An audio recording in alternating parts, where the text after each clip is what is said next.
কি অবস্থা, বরবাদের শুটিং কলম শুরু হয়ে গেছে। বরবাদ করতে আসছে রোজার ঈদে। কোন জায়গা শুটিং হইতে আছে সেটা নিয়ে বিস্তারিত কথা বলবো। শাকিব খান অংশগ্রহণ করছে না করছে সেটা নিয়ে কথা বলবো, বা ইন্ডিয়া থেকে একজন আর্টিস্ট আছে সেটা নিয়ে কথা বলবো আপনাদের সাথে বিস্তারিত।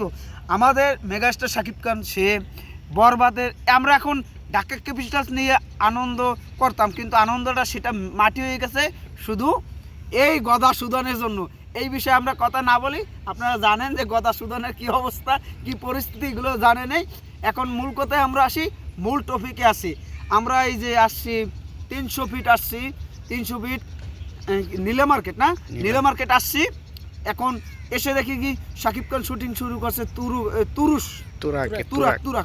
তুরাকে। ওখানে শাকিব খান শুটিং অংশগ্রহণ করছে। ওখানে আমরা যাইতে চাইছিলাম কিন্তু গেলাম না, যে ওখানে যেহেতু সন্ড হয়ে গেছে তার জন্য গেলাম না। এখন ওই জায়গায় শাকিব খান অংশগ্রহণ করছে, সবুজ গেছে আমাদের মেকআপ আর্টিস্ট, শাকিব খানের পার্সোনাল মেকআপ আর্টিস্ট উনি গেছে, তার সাথে আরও অনেকেই গেছে। কিন্তু আমার ওখানে একজনে বলছিল যাইতে ওখানে। আমি যেহেতু শুটিংয়ে গেলে একটা সমস্যা হইতে পারে যে আমরা গেলে, তার জন্যই যাই নাই। আর যাইতে চাইছিলাম কিন্তু যাই নাই কেন, ওখানে একটা বদ্ধ জায়গায় করা। এখন ওখানে যাইয়ে ক্যাম্পায় বসছে, এবার লোকেশন আমাদের যে রিসিভ করবে এটাও তো করতেও তো পারে, নাও করতে পারে নাকি।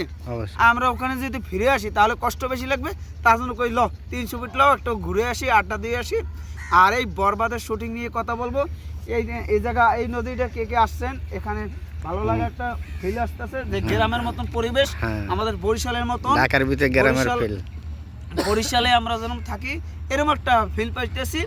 আর আমরা বেশি আজারকি কথা বলতেছি, বরবাদ থুইয়া বরবাদের শুটিং শুরু হয়েছে, শাকিব খান অংশগ্রহণ করছে। আর ইন্ডিয়া থেকে আপনার রায় নাকি যেন একটা মেয়ে, উনি আসছে শুটিং অংশগ্রহণ করতে আসে। আর এখানে অনেক দিন শুটিং হবে। ফাইনালি আমরা শাকিব খান শুটিং শুরু করছে, এটা ভালো লাগছে। আর ইন্ডিয়া তো অনেকে আর্টিস্ট নিয়ে শুটিং হয়েছে কয়েকদিন আগে, এক সপ্তাহ আগেও কয়েকদিন শুটিং হয়ে গেছে। আর বাংলাদেশ হয়ে গেছে, ইন্ডিয়া তো আরও আছে মুম্বাইতে। ওখান থেকে শুটিংটা সব কিছু ঠিক করে শেষ হবে, ইন্ডিয়ায় সব কিছু শেষ হবে। আর বাংলাদেশে তো না হইলে আবার বলবে না যে বাংলাদেশের ছবি বাংলাদেশে শুটিং করে নেয়। ভাই বাংলাদেশ শুটিং ভাই করবে বাংলাদেশে?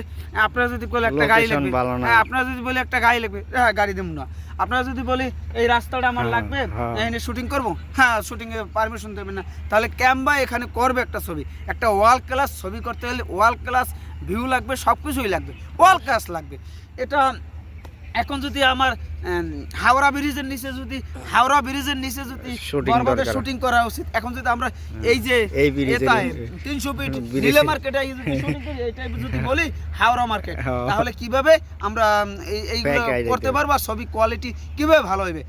এটা আমরা চালাই দিতে পারি যে হাওড়া ব্রিজ, এই যে দেখেন হাওড়া ব্রিজ, এটা হচ্ছে নীলা মার্কেট হাওড়া ব্রিজ। এটা হবে না, তার জন্য বাংলাদেশে এইগুলো হইতেছে না। বাংলাদেশে ভালো কোনো ওই যে তাহলে পাঙ্কু জমাই হয়ে যাবে, চিটাঙ্গে পোলা নোয়াখালী হয়ে যাবে, বিদ্রোহী হবে, আমি নেতাও হবে, এইগুলোই হবে।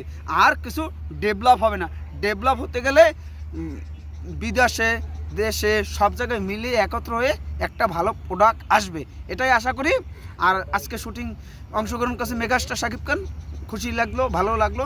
এটাই পরিশেষে বলবো, আমাদের কষ্ট লাগা একটা বিষয় যে আমাদের একজন আপু মানে বাংলাদেশে স্বনামধন্য একজন আর্টিস্ট, সেই অঞ্জনা, উনি মারা গেছে। উনি ভালো থাকুক, যে জায়গায় থাকুক। আশা করি উনি শাকিব খানেরই অনেক ভালো কথা বলতো, ভালো বলুক আর না বলুক, সে আমাদের একজন সম্মানীয় আর্টিস্ট, সে আমাদের মাঝ থেকে চলে গেছে। আজকে শোকাহত সবাই যারা চলচ্চিত্রে ভালোবাসে বা চলচ্চিত্র নিয়ে কথাবার্তা বলে, তারা সবাই শোকাহত। আর সবাইরই যেতে হবে, এটাই মেনে নিতে হবে আমাদের। সবাই ভালো থাকবেন। এখন বরবাদের শুটিং চলছে। আর একটা কথা বলি, মিশা সওদাগরের জন্মদিন, এটা যেহেতু অঞ্জনা ফোন নিয়ে কথা বলছি, এখন আর না বলি জন্মদিনের কথা। সবাই ভালো থাকবেন। আর বরবাদের শুটিং চলতেছে বাংলাদেশে পুরো। আর এইটা হচ্ছে দিয়ে হাওড়া ব্রিজ, বুঝতে পারছেন? সবাই ভালো থাকবেন।